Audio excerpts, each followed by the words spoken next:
A very warm welcome to all our viewers in Nigeria and around the world to Global TV's News Prime, live in Nigeria's capital, Abuja. I am Judith Peters. On the news tonight, the President Bola Ahmed Tinubu says $1 trillion Nigeria economy is possible by 2026 and a $3 trillion economy is possible within the decade, noting that Nigeria can do it with double-digit inclusive, sustainable and competitive growth.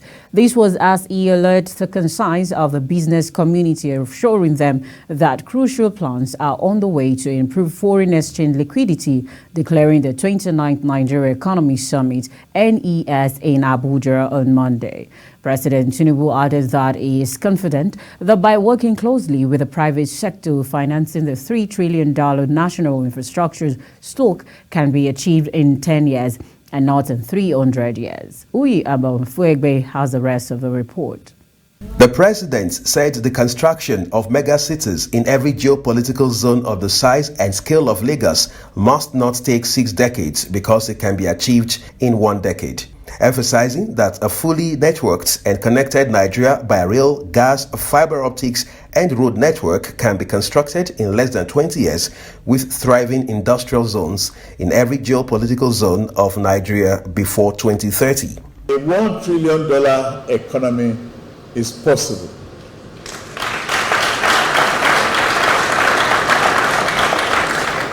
By year 2026.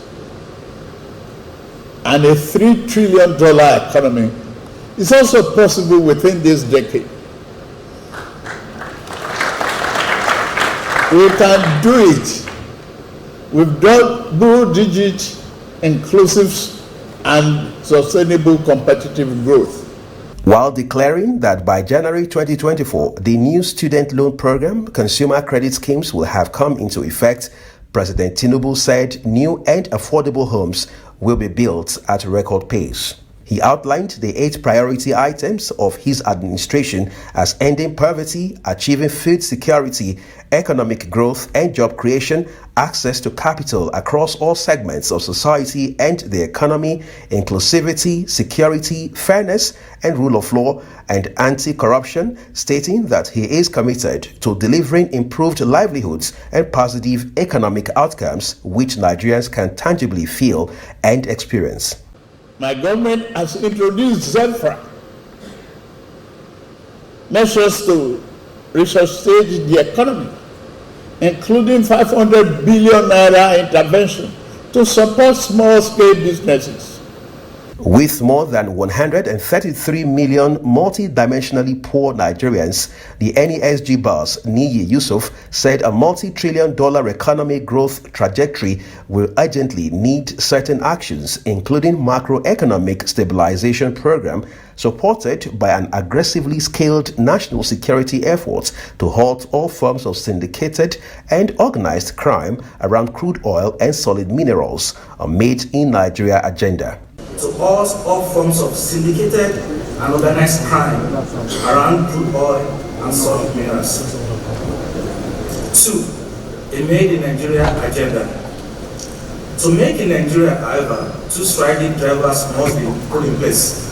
First, the National Emergency Energization Program to ensure easy access to stable, predictable, and affordable electricity supply. The annual Nigeria Economic Summit is organized by the Nigerian Economic Summit Group in collaboration with the Federal Ministry of Budget and National Planning. Uyi Agmofwegbe, reporting for Global Television News. As well, the Federal Executive Council, FEC, has approved the creation of the Humanitarian Poverty Alleviation Trust Fund under a governing board. The Minister of Humanitarian Affairs and Poverty Alleviation, Betta Edu, who stated this while briefing State House correspondent shortly after the FEC meeting at the Presidential Villa in Abuja, says the fund is a flexible form of financing aimed to help Nigerians' emergency response to humanitarian crisis and address poverty in Nigeria. Kikelamo Okere completes the report.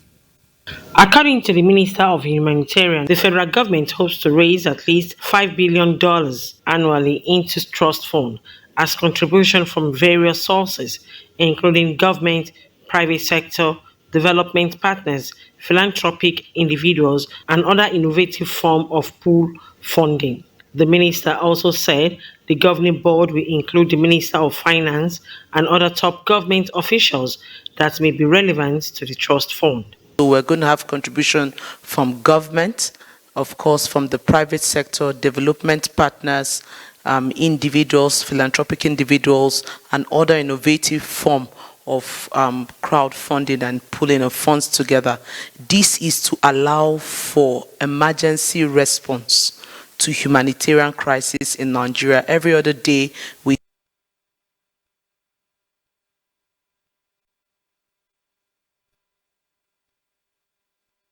The Minister of Finance, Education and Solid Mineral also disclosed various approval given by the Executive Council, including financing to reduce the number of out-of-school children and also deployment of technology and security to curb illegal mining across the country. And we've also traced incidents of banditry to the handiwork of illegal miners, especially foreign illegal miners.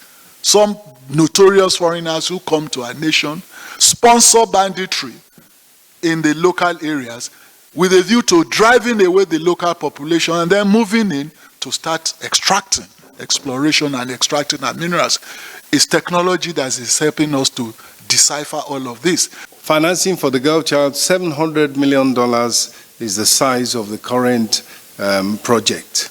The Minister of Humanitarian further disclosed that Nigeria has signed the African Charter on the Protection of Older Persons. This makes Nigeria one of the ratified countries in Africa that has approved the adoption to ensure that older persons are treated with dignity and respect as equal members of the society.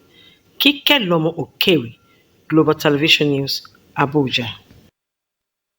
In a bid to ensure the safety and security of the nation, the federal government has reiterated its commitment to provide the armed forces with the needed support to enable them protect Nigerians' territorial integrity.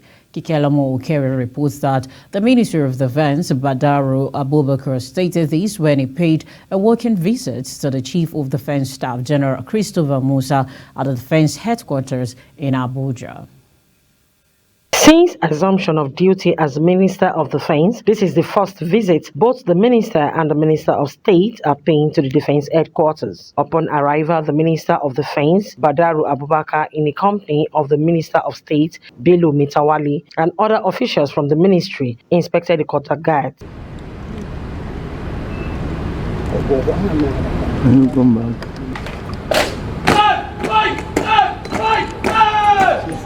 In his remark, the Minister of Defense, who commended the armed forces for their unrelenting fight against insurgency in the country, says the Tinubu-led administration remains committed to providing all needed requirements in the fight against insecurity. For that, we say keep it up, and we'll continue to support you in that regard.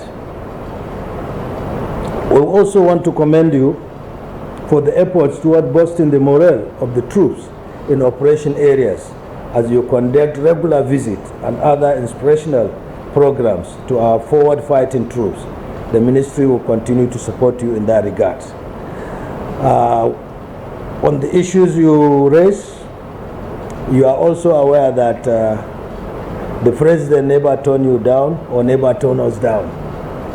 So I'm sure for all our requirements, the president, be it equipments, be it improving funding, be it accommodation for personnel, training of personnel, special funds for medical, and all what you have said, I'm sure the president will do it. Earlier, the Chief of Defense Staff, General Christopher Musa, while appreciating the Minister for their enthusiasm towards proper managing the armed forces for effective service delivery, called for more funding, training and capacity building, and improved welfare to boost the morale of the military. That I know we have taken up even with Mr. President. We want to say thank you. Improved funding for the armed forces. We know the situation on ground, that the armed forces is doing the best it can, but we are limited due to dearth of funding. But we want to thank you very much for your commitment in ensuring that you present our cases to the president Issues of accommodation for personnel, I think that's one important thing. We are yearly recruiting almost 20,000 personnel, both officers and soldiers, on a yearly basis. And the need to make sure that they are properly accommodated cannot be overemphasized. The CDS, who pledged the support of the military to the present administration, also appealed to stakeholders in the forthcoming off-season elections to make election each free. Kike Lomo Okeri, Global Television News. Director General, National Youth Service Corps, Brigadier General Ishwa Dongara Ahmed, has said the Community Development Service of the NYSC is drawn towards addressing challenges faced by the host communities and inculcate selfishness amongst corps members. The DG, who was represented by the Director Community Development Services and Special Duties Ajia Zainab Isa during a workshop scheduled for CDS officers across the country in Abuja. Global TV correspondent Sabura Chisman was there, and she brings us more details. The DG said the essence of the Community Development Service is to bring out the potentials of Nigerian youth towards national development. We want to make sure we equip the schedule officers properly, because when the schedule officers are properly equipped with information and knowledge, they will be able to step down the training when they get back to other officers of the scheme, the secretariat, the respective secretariats. All these officers are from the 36 states and the FCT. They are really equipped them, and if you look at the caliber of resource persons at the report. The Director of Ventures Management of the scheme said the workshop will ensure that corps members make CDS more impactful in host communities, especially in rural areas. We expect a more effective CDS implementation at the grassroots, because during the workshop, the CDS schedule officers will be given skills that will improve their effectiveness and efficiency. And part of what we are going to discuss during the workshop is how to make the CDS more impactful. In fact, we have stopped corps members in some local government areas from coming out to the community services because of security challenges. But it's still ongoing. People are carrying out doing projects. People are embarking on projects. Through the Community Development Service, the scheme will achieve one of its major challenges aimed at contributing to national development. Swabra Usman, Global Television News, Abuja. Meanwhile, the Federal Executive Council has approved a 3.45 billion naira loan application to finance the power and renewable energy sector, as well as to expand the Adolescent Girls Initiative for Learning and Empowerment Agile project. The announcement was made by Wale Edun, Minister of Finance and Corporate and Minister of the Economy, following the council meeting held in Abuja on Monday. Edun explained that these 5 loans come with a 40-year tenure and a 10-year moratorium period. Featuring low interest rates, the minister stated that an amount of $700 million is anticipated to fund the expansion of the Adolescent Girls Initiative for Learning and Empowerment project, which is now being extended to 11 additional states. The Adolescent Girls Initiative for Learning and Empowerment Agile project is geared at improving secondary education opportunities for adolescent girls and aged between 10 and 20 years. Meanwhile, the Chief of Defense Staff, General Christopher Musa, on Tuesday said the military was prepared for the off-cycle election in Kogi, Imo, and Bayelsa State. Musa warned that any act of violence would not be condoned before, during, and after the elections. The Independent National Electoral Commission fixed the governorship election in the 3 states for Saturday, November 11, 2023. Speaking at the Defense Headquarters in Abuja during the maiden visit of the Minister of Defense, Abubakar Badru Musa stressed that the military would stop at nothing to ensure the polls in the three states are devoid of violence. Musa also said the federal government has allocated special funds for the treatment of soldiers wounded at the various theaters of operations across the Federation. He added that this was to boost the morale of troops on the front line. Musa, however, assured the president that despite the wave of military coup in West Africa, the military would protect the nation's democracy. He then urged the minister to sign the harmonized terms and conditions of service. As our four governors of Southwest states on Tuesday met with their Ellen Ondo state counterparts, Rotimi Akeredolu, in his private residence in Ibadan, Oyo state capital. The governors who visited Akeredolu are Seyi Makinde from Oyo State, Babajide Sanwo-Olu from Lagos State, Dapo Abiodun from Ogun State, and Biodun Oyebanji from Ekiti State.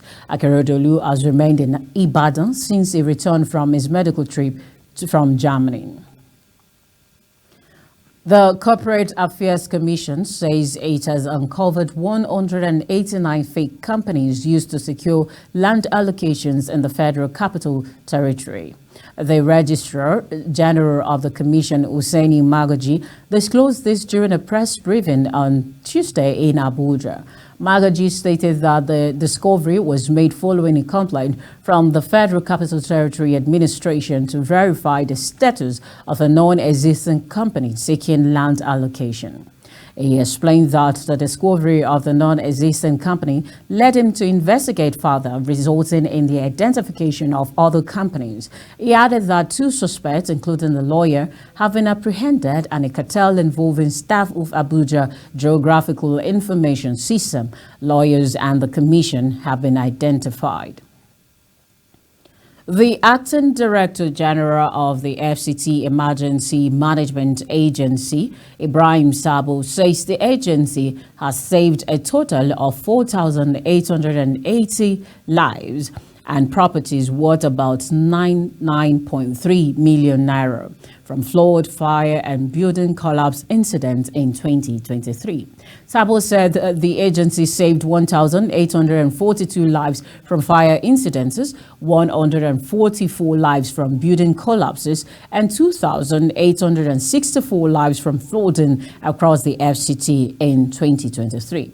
The DG made this known during a media interaction at a FEMA conference hall in Abuja on Tuesday. He added that the agency saved properties worth 99.3 million naira from the outbreaks. However, that the agency had lost 8 lives to building collapses and flooding incidences, saying that their major responsibility is saving lives and property of FCT residents. And with the full support they are having from the FCT administration, they have been able to save about 1,842 lives. That's in all fire incidences that occur within the FCT, and no life was lost completely. And we're able to save properties worth about 99.3 million naira, which is on fire outbreaks. The Lagos State Sexual Offences and Domestic Violence sitting in Ikeja on Tuesday says it sentenced the medical director of Optimal Cancer Care Foundation, Dr. Olufemi Olaleye, to life imprisonment for the defilement of his wife's niece. Olaleye was arraigned on 2 counts, which bordered on defilement and sexual assault by penetration of his wife's niece, preferred against him by the Lagos State government. Justice Rahman Oshodi sentenced him after he found him guilty of the offense of defilement and sexual penetration of a 15-year-old girl. The judge held that the prosecution was able to prove its case beyond reasonable doubt and that all the evidence before the court corroborated that of the victim. You're watching the News Prime coming to you from Nigeria's capital, Abuja. One Star Times, channel 276. Kindly follow us across our social media platform using at Global TV and G, and other handles now showing on your TV screen. When the News Prime returns, government plans $10 billion to stabilize Naira as it banks on NNPCL for forex. The news continues shortly with details of this and other stories right after this break. Please don't go away.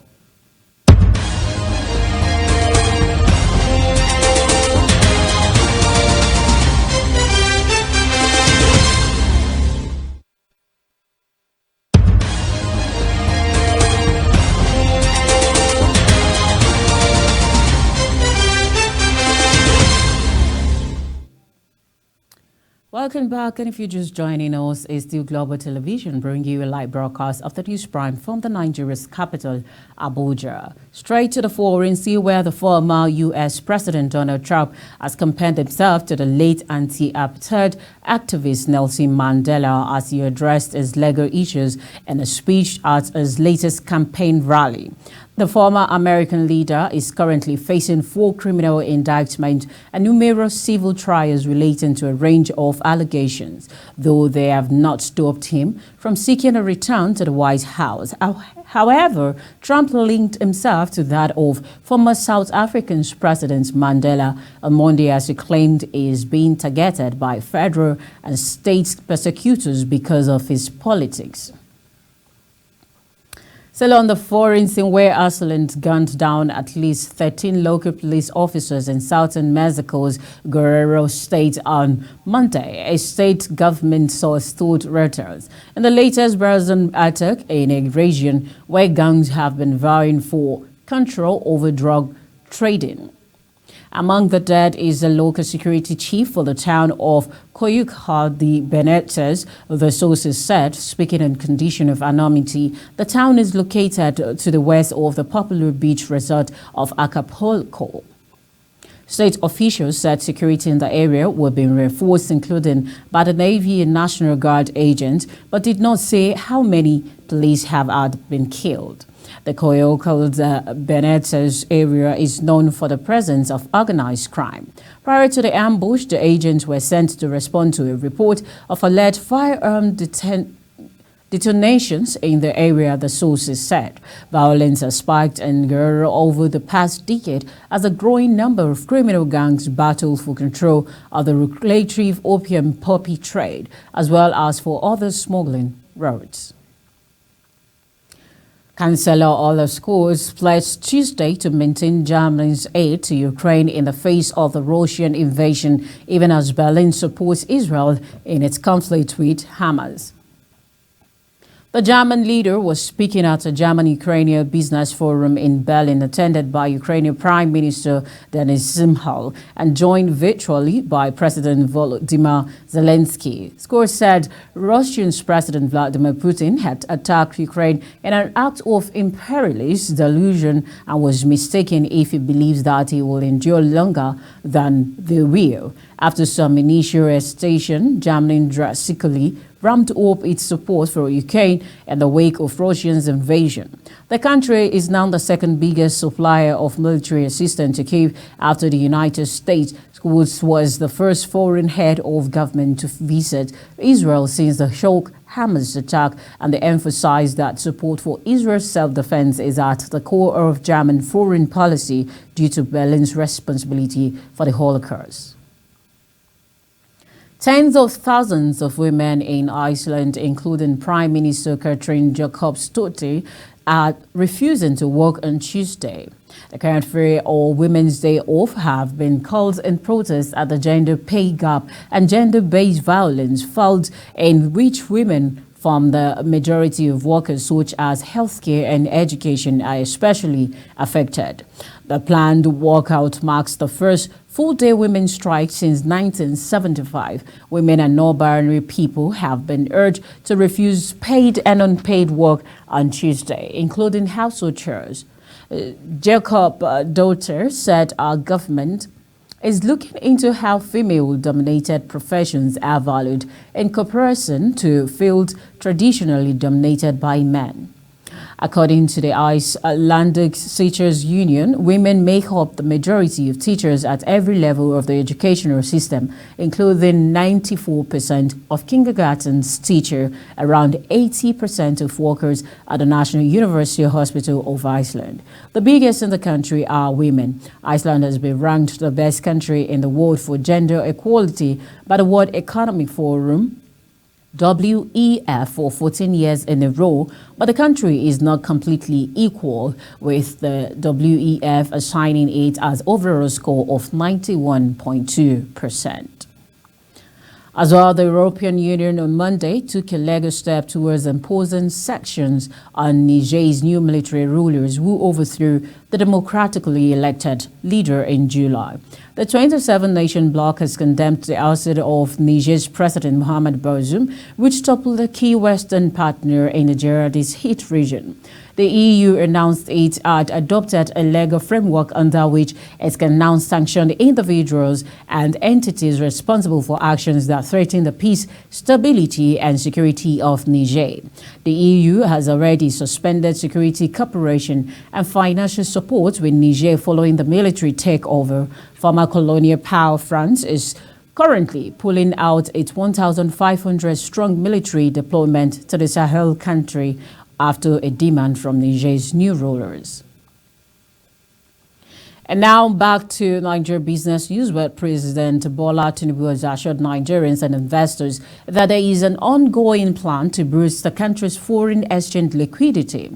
This was as the Minister of Finance and Coordinating Minister of the Economy, Wale Edun, said that the country was expecting about $10 billion inflows in the nearest term, which would help to clear foreign exchange backlog and stabilize the naira. Speaking at the 29th Nigeria Economic Summit in Abuja on Monday, Tinubu acknowledged the challenges faced by the business community in the financial market and assured them of additional foreign exchange liquidity to restore market confidence. He also emphasized his administration commitment to strengthening governance by establishing a performance and results-oriented public and civil service culture and structure.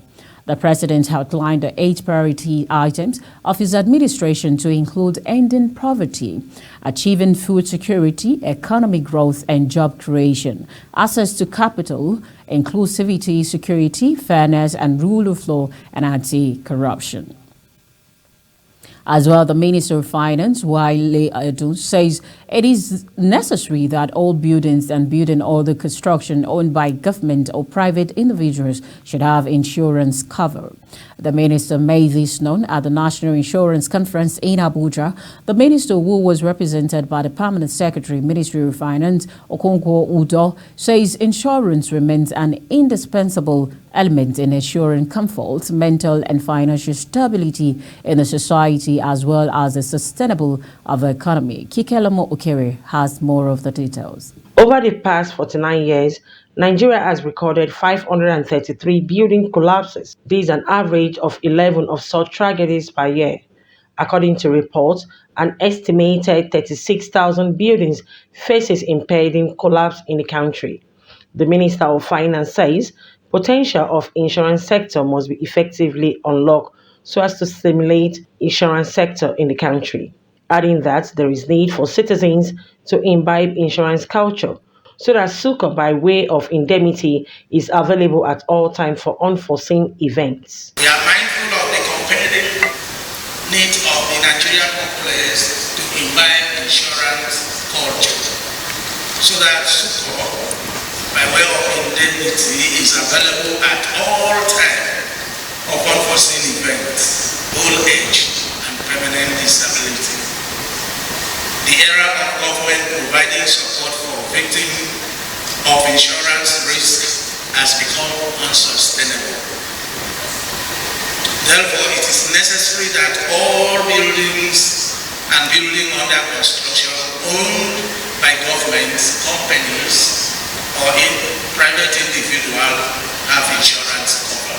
Stakeholders in the insurance sector says insurance has a strategic role in the country's future and development. A healthy, trusted and innovative insurance sector should be the mechanism for creating savings and channeling these savings into infrastructure investment in the country. Adding that the Insurance Act of 2003 need to be overhauled, saying there is need to pass the bill and ensure that the new act can drive the implementation and enforcement of compulsory insurance in Nigeria. Prompt settlement of claims. Operationalizing must be exercised and we must bring discipline to the sector. Our regulatory mantra going forward must be that everything under insurance should be less onerous, less tedious, less difficult for our customers and for our practitioners. We must address the reasons we are failing to enforce insurance of public buildings in Nigeria. To me, it's an indication of much wider issues within the insurance industry. To improve penetration rate in insurance penetration, so to say, in Nigeria. Nigeria's economy is large. It's larger than the countries I've mentioned. But we are still doing a lot of physical deployment of transactions that we do. The Chief Commissioner for Insurance and Chief Executive Officer, National Insurance Commission, says the Commission under its leadership has remained resilient and focused on implementing initiatives that will foster development of Nigerian insurance industry, as well as align its fortune with that of the nation as the Africa's largest economy. It says the industry premium income between 2014 and 2022 grew at average of 13.6% from a premium income of 282 billion naira to 726.2 billion naira.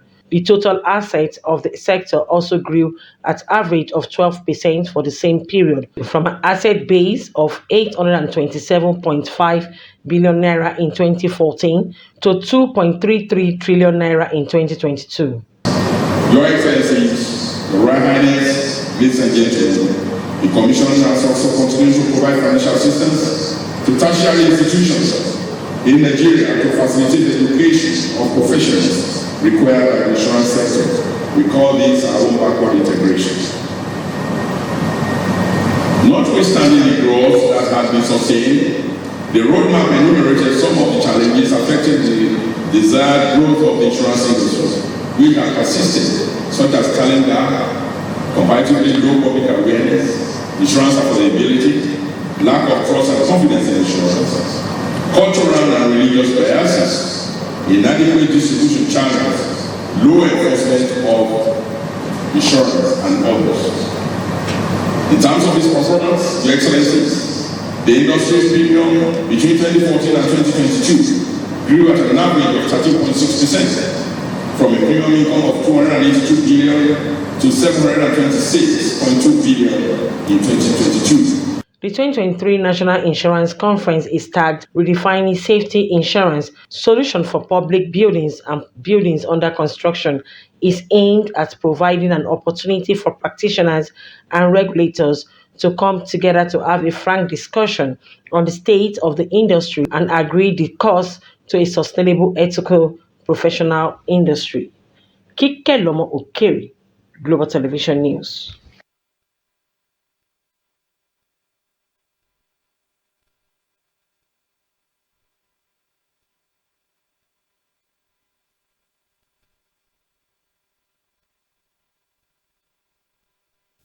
In another development, the Federal Capital Territory FCT Nyesom Wike has mandated the verification of tax clearance certificate, TC says, as a precondition for business transaction in the FCT.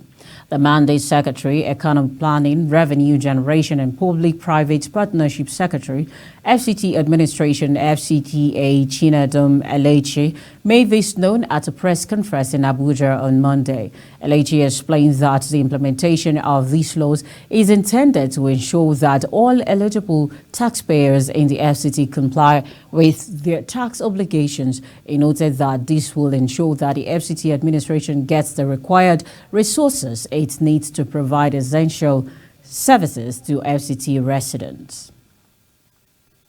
The Nigeria Association of Liquefied Petroleum Gas Marketers has accused terminal operators of insensately increasing the price of gas, exploiting and limiting its availability to Nigerians. The marketers, led by the association president Oladapo Olatubosu on Monday, told the Senate that the Nigerian natural liquefied gas has been consistent with its supply, but the cabals have disrupted the availability of gas to Nigerians.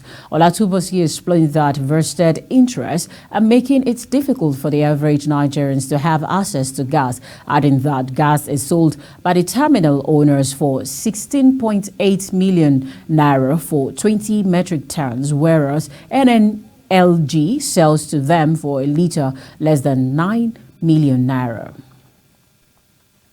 As other Ministry of Finance coordinating of the economy, Wale Edun, has stated that around 10 billion naira of foreign inflows is expected within weeks rather than months. Edun stated this during a panel section at the ongoing Nigeria Economy Summit and answered questions concerning stabilizing the foreign exchange market and enriching liquidity in the market. The minister further said President Tinubu has signed 2 executive orders towards ensuring liquidity in the forex market since the unification of the foreign exchange market in June. The naira's value has slumped by over 100% on the parallel market. The current CBN management has introduced a slew of measures to provide liquidity, but the terms between the rate on the I&E window and parallel market continues to widen. And on to sport, where Napoli sporting director Mauro Meluso says the club will hold talks with Victor Osimhen over a new contract in the next few weeks. Osimhen is into the final 2 years of his contract with the Serie A champions. The Nigeria international reached a verbal agreement with a Petinopia over a new 2-year contract in the summer. However, recent happenings between him and Napoli have cast doubt over his future. And for more updates on sports, let's now join Sharon Ajay. Goalkeeper Chiamaka Nnadozie, Barcelona striker Aishat Oshola, and United States of American-based Michelle Alozie are among the 19 Super Falcons players in Addis Ababa for tomorrow's Paris 2024 Olympic qualifying clash against Ethiopia. The Super Falcons, who are overwhelming favorites to see off Ethiopia, are scheduled to have their official training at the match venue this afternoon for the second round first leg clash. Also set for the section at the Abebe Bekila Stadium in Ethiopia's capital city are goalkeepers Tochukwu Olueyi and Mole Oyono, defenders Rofiat Imuran, Nicole Pen, Okudo Obona, Jumoke Alani, and Comfort Folorunsho, as well as midfielders Esther Onyenizede, Tony Payne, and Peace Effin. Meanwhile, Saudi Arabia has announced the launch of the eSport World Cup, an annual event that will include the most popular games in the world and have a prize pool of $10 million, and it is expected to be the largest globe event of its kind as sports. The sport will serve as a platform that supports the gaming and esports sector, consolidating Saudi Arabia's position as a hub for global esports. The eSport World Cup is expected to materialize the goals envisioned in Saudi Arabia's national gaming and esports strategy. It aims to increase the sector's contribution to the kingdom's gross domestic product by more than 50 billion Saudi riyal, an equivalent of $13.3 billion by 2030. Sharon Ajay reporting for Global TV News. That's it on Global TV News Prime, coming to you live from Nigeria's capital, Abuja. We're on StarTimes channel 276. Kindly follow us across our social media platform using a Global TV NG and other handles now showing on your TV screen. On behalf of the production team, I am Judith Peters. Thank you so very much for watching. Good evening, and do not forget to always be good at all times.